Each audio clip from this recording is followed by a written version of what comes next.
12 দিনের সংক্ষিপ্ত যুদ্ধের পর ইসরায়েল ও ইরানের মধ্যে যুক্তরাষ্ট্রের মধ্যস্থতায় একটি যুদ্ধবিরতি কার্যকর হয়েছে। এটিকে টেকসই হিসেবে নয়, বরং কৌশলগত বিরতি হিসেবেই দেখছে তেহরান।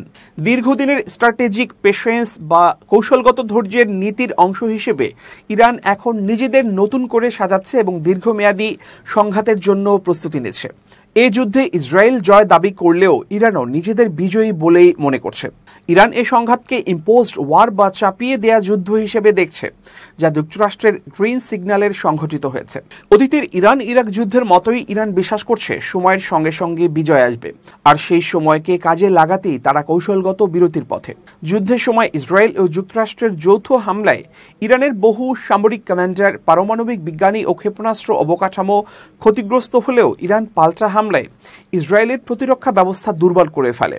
এখন ইরান নিজের সামরিক শক্তি নতুন করে গড়ে তোলায় মনোযোগ দিচ্ছে, বিশেষ করে স্বল্প ও মধ্যম পাল্লায় ক্ষেপণাস্ত্র মজুদ বৃদ্ধি, ফাতাহ ও খাইবার শেকান হাইপারসোনিক ক্ষেপণাস্ত্রের মতো নতুন প্রযুক্তি যুক্ত করা এবং বিমান প্রতিরক্ষা ব্যবস্থাকে উন্নত করার উদ্যোগ নিচ্ছে।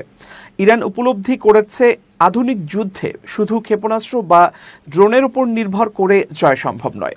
তাই রাশিয়ার S-400 আকাশ প্রতিরক্ষা ব্যবস্থা এবং Su-35 যুদ্ধবিমান কেনার বিষয়ে তেহরান আগ্রহী। পাশাপাশি চীনের J-10 ও পঞ্চম প্রজন্মের J-20 যুদ্ধবিমানও বিবেচনা রয়েছে। এছাড়া আকাশভিত্তিক নজরদারি ব্যবস্থা না থাকায় ইরানের প্রতিরক্ষা ব্যবস্থায় বড় দুর্বলতা স্পষ্ট হয়েছে। তাই চীন বা রাশিয়া থেকে এ ধরনের প্রযুক্তি সংগ্রহ এখন তাদের অগ্রাধিকার।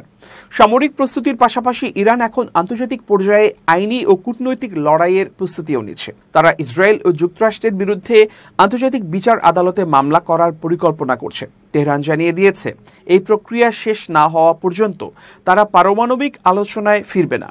এরই মধ্যে ইরান আন্তর্জাতিক পারমাণবিক শক্তি সংস্থার সঙ্গে সহযোগিতা স্থগিত করেছে। যুদ্ধের আগে গোপনে বিপুল পরিমাণ সমৃদ্ধ ইউরেনিয়াম নিরাপদ স্থানে সরিয়ে রেখেছে বলে জানা গেছে, যা এখনও অক্ষত রয়েছে। এই মজুদ ভবিষ্যতে তাদের কৌশলগত চাপের অস্ত্র হতে পারে। ইরান এখন যুদ্ধের ক্ষত সরানোর পাশাপাশি ধীরে ধীরে সামরিক, কূটনৈতিক ও মনস্তাত্ত্বিক লড়াইয়ের প্রস্তুতি নিচ্ছে। তাদের বিশ্বাস, সময়ের সঙ্গে সঙ্গে ইসরায়েলের ভেতরের ও বাইরের চাপ বাড়বে, আর এই সময়কে কাজে লাগিয়েই তারা নিজেদের শক্তি সঞ্চয় করবে। ফলে এই যুদ্ধবিরতি আসলে বড় কোনো শান্তি নয়, এটা কেবলমাত্র আরও বড় সংঘাতের আগাম প্রস্তুতি। তেহরানের কাছে কৌশলগত ধৈর্য মানে শুধু ধৈর্য নয়, বরং এটি দীর্ঘমেয়াদী মনস্তাত্ত্বিক ও রাজনৈতিক যুদ্ধেরই অংশ। এখন দেখার বিষয়, শেষ পর্যন্ত কারা সময়ের এই খেলায় জয়ী হয়, তেহরান না তেল আবিব।